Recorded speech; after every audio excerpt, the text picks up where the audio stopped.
तो क्या आपको पता है कि हमारे पास कुछ ऐसे अधिकार हैं जिन्हें कोई कोई भी हमसे छीन नहीं सकता?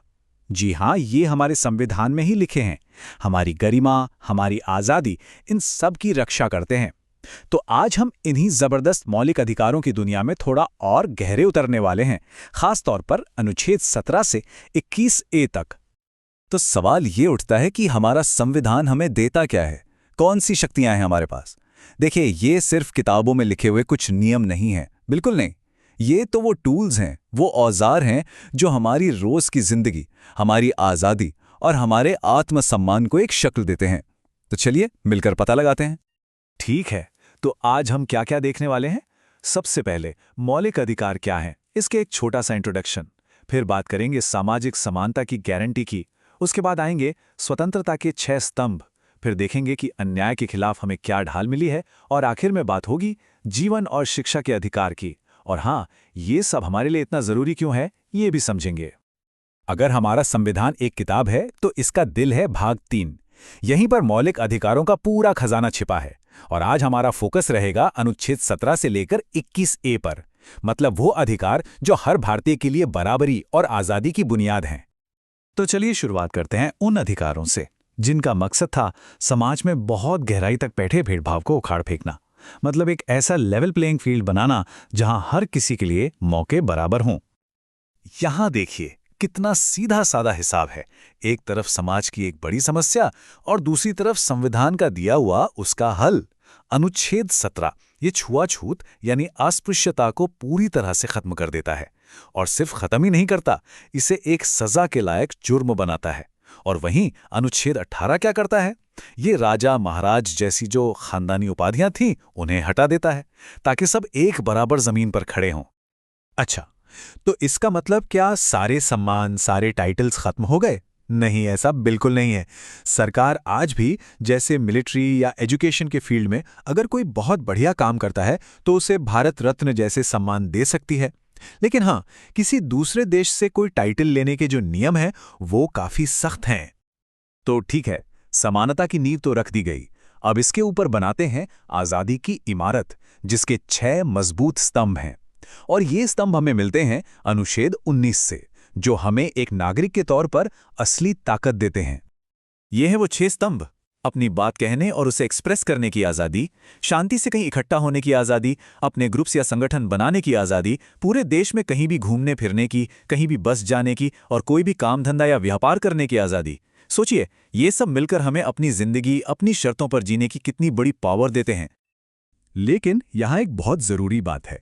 ये जो आज़ादी है ये अनलिमिटेड नहीं है। मतलब इसकी कोई सीमा ही ना हो, ऐसा नहीं है। इसके साथ जिम्मेदारियां भी आती हैं। और अगर देश की सुरक्षा या पब्लिक ऑर्डर का सवाल हो तो इन पर कुछ वाजिब पाबंदियां लगाई जा सकती हैं। अब आते हैं अनुच्छेद 20 पर। इसे आप अन्याय के खिलाफ अपना पर्सनल बॉडीगार्ड या एक सुरक्षा कवच समझ सकते हैं। इसका काम ये पक्का करना है कि सरकार या स्टेट किसी को भी मनमाने तरीके से या जरूरत से ज्यादा सख्त सजा ना दे पाए। और इस कवच में कह सकते हैं 3 लेयर्स हैं। पहली प्रोटेक्शन, आपको किसी ऐसे काम के लिए सजा नहीं मिल सकती जो उस वक्त गैर कानूनी था ही नहीं जब आपने उसे किया। दूसरी प्रोटेक्शन, एक जुर्म के लिए एक ही बार सजा मिलेगी, बार बार नहीं। और तीसरी, किसी को भी खुद के खिलाफ गवाही देने के लिए मजबूर नहीं किया जा सकता। ये तीनों मिलकर पक्का करते हैं कि न्याय सही तरीके से हो।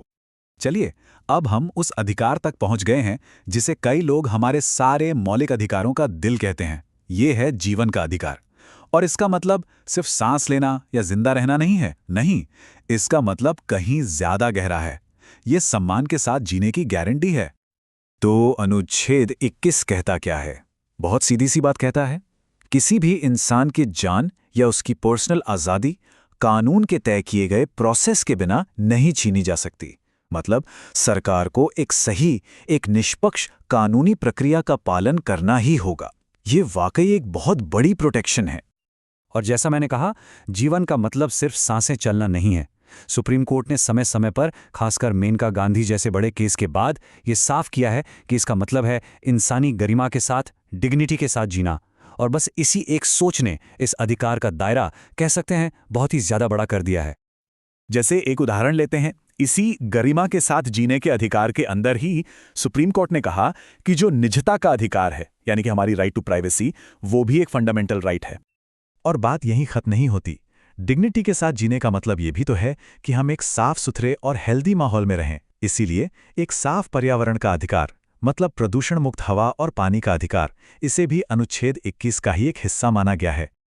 तो जीवन के अधिकार की ये जो मजबूत नींव है ना, इसी पर संविधान ने एक और बहुत जरूरी अधिकार खड़ा किया।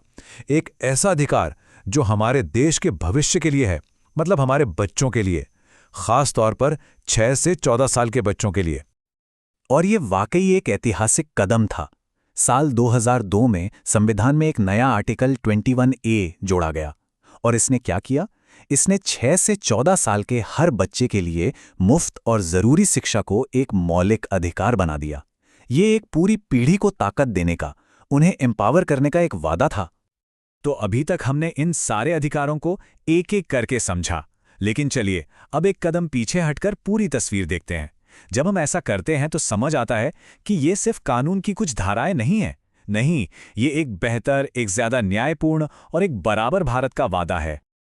आखिरकार ये सारे अधिकार मिलकर बस एक ही चीज पक्की करते हैं कि हर नागरिक सम्मान के साथ, आजादी के साथ और सुरक्षा के साथ अपनी जिंदगी जी सके। और सच पूछिए तो यही हमारे लोकतंत्र की असली बुनियाद है।